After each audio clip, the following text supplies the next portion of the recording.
Atomic energy was one of the most important breakthroughs of the 20th century. The mastery of this tremendous force gave mankind many new opportunities, which of course immediately found military use. However, over time, the scientists who created the most destructive weapon in history found more peaceful missions for this force. So, the nuclear power industry appeared. Since then, decades have passed, full of bright triumphs and terrible disasters. But the last few decades, this industry went on without any bright achievements, at least from the point of view of regular people. In reality though, the industry is moving, and today we will get acquainted with a slightly exotic direction of its development. Floating nuclear power plants. What is it? Conceptually, floating nuclear power plants are ships equipped with nuclear reactors. In principle, this technology itself is nothing new. Atomic icebreakers plowing the endless white fields of cold seas, huge aircraft carriers, flagships of the fleets, and of course strategic submarines, the presence of nuclear reactors on which is already considered standard practice. The main difference of floating power plants is that their reactors are designed not only to provide energy to the ships themselves, but also to supply this energy to external consumers. The idea of creating such power plants appeared almost immediately after the deployment of nuclear power to the sea. Floating power plants were already in demand.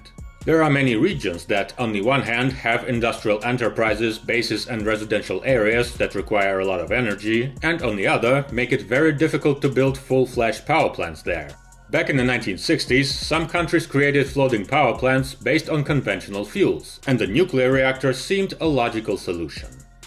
In 1967, such a vessel was created in the USA on the basis of an ordinary Liberty-class cargo ship. The ship, named MH-1 Sturgis, was equipped with a single 10-megawatt reactor. After all the tests, the floating reactor was sent to the Panama Canal Zone.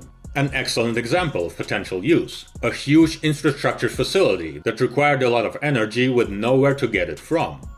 There, Sturgis spent 7 years, providing energy to the critical elements of this megastructure. In 1975, a conventional power plant was finally built on the canal, and the ship returned home. On the one hand, its application was considered successful. There were no serious problems, and Sturgis in principle completed its task. On the other hand, it was nevertheless a modification of an ordinary vessel, which did not ideally suit the new task. The reactor on it was low power, and the maintenance was complicated. Once a year, the ship had to be disabled for the reactor refueling.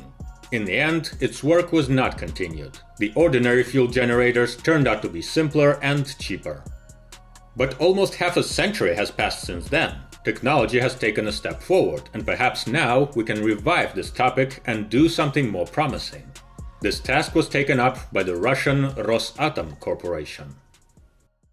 The Russian Federation, being a northern country, has vast and extremely difficult to develop territories. However, these territories are very important, since they are where the huge reserves of natural resources are located. From the point of view of logistics, these places are a problem. They are very far away, and building roads through thousands of kilometers of frozen ground is an almost impossible task.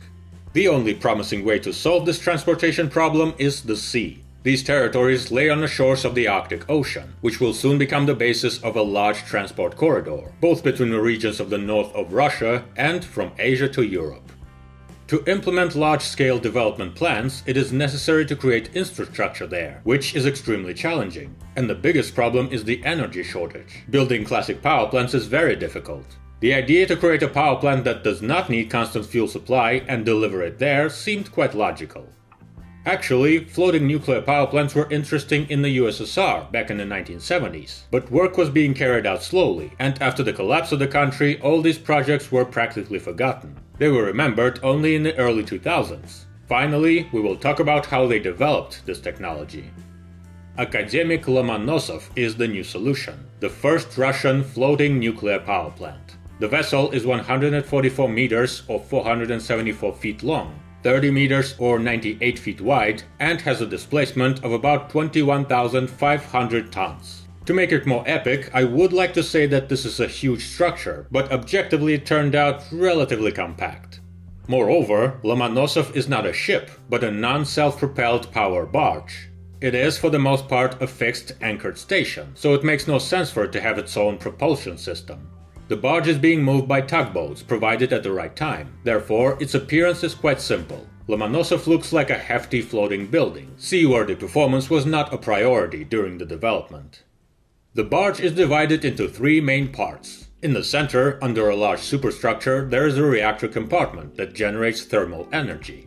In the bow, there is generator equipment, with two steam turbine units that process thermal energy into electrical. In the aft part, respectively, control systems, areas for accommodation and recreation of personnel. By the way, the crew of the station is not that big. Thanks to high automation, the work can be handled by only about 70 people. Now, to the source of energy itself. The power plant is equipped with two KLT-40 pressurized water nuclear reactors, created by OKBM Afrikantov. These are already classic ship reactors, which, in addition to Lomonosov, supply energy to several Russian icebreakers. Each reactor produces thermal power of up to 150 megawatts and electrical power of up to 35 megawatts. Due to these reactors, the power plant is capable of delivering 60 megawatts of clean electric energy to the electric grid, plus a significant amount of hot water for heating, plus a huge amount of desalinated water. This may be quite enough to provide a large industrial facility or a small city with a population of about 100,000 people.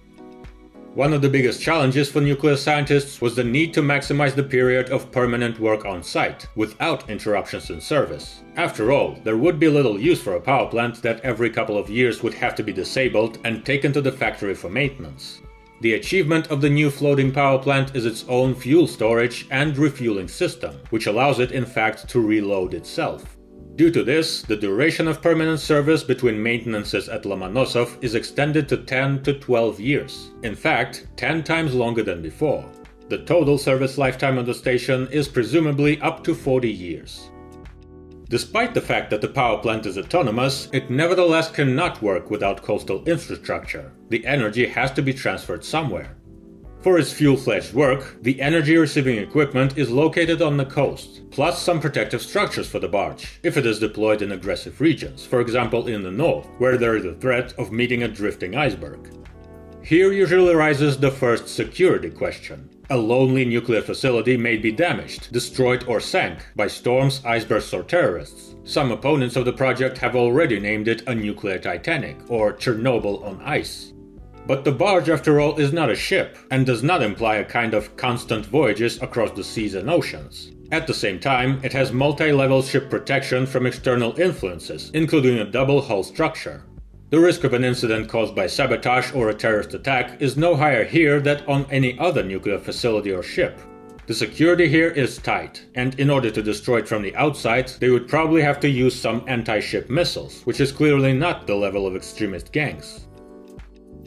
The work was started in 2007. The construction of the barge at the Baltic Shipyard in St. Petersburg was initially going quite fast, but because of the economic crisis got stretched over a long period of time.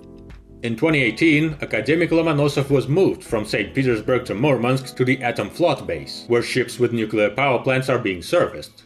There, the reactors were fueled up, launched and tested. Finally, in the fall of 2019, the floating nuclear power plant was deployed to the port of Pevek in Chukotka, where already in 2020 it will supply energy to the customers. Here, the second issue emerges. Yes, the reactors have been actively used on ships for a long time, but not a single icebreaker, submarine or aircraft carrier is a power station. Floating nuclear power plants are much more complex, more powerful and therefore more dangerous. Firstly, yes, such stations are unique, but they are a hybrid of ship power plants and industrial power plants, and the nuclear engineers have good experience in creating both. The security of the station and of the reactors inside is at a very high level. After all the incidents in the nuclear industry, the safety issue was put in absolute priority. And secondly, statements about the danger of basing such powerful reactors at the sea are groundless, considering the fact that they are not that powerful. Yes, in fact, the main problem of Akademik Lomonosov is precisely its low power. Creating the first power plant of this type, engineers were careful and applied rather conservative designs. The KLT-40, created back in the USSR in the 1980s, gives a thermal capacity of about 150 megawatts. Decent for ships and not enough for power plants. The cost of the station itself has increased since the start of the work, which made the generated energy too expensive. This is the reason why the creation of Lomonosov will probably not be justified commercially. However, this is the first object of this type. The work will be continued, and having the necessary experience, nuclear scientists will be able to implement more effective solutions. At future stations, the 150 MW KLT-40 can be replaced by the 175 MW Rhythm-200 reactor, or by the promising Rhythm-400 with 315 MW, which is twice more than the current figure, plus a significant increase in the operating time between refueling and maintenance. Given that the series production of plants will be cheaper, with a significant increase in energy production, the future floating stations can become a truly commercially attractive option. Many coastal countries, industrial centers and cities will be able to get a powerful and environmentally friendly source that will come to their shores, provide energy, heat and water, and when the time comes, it will simply go back to the factory, leaving without a trace. The problems of construction and, in the future, disposal and land reclamation will not be faced by the customers. Not a bad option. How effective it will end up being, time will tell. And for today, the brief journey into nuclear power is over. Comment what you think about floating nuclear power plants, and make sure to subscribe. There's still a lot of interesting things on the horizon.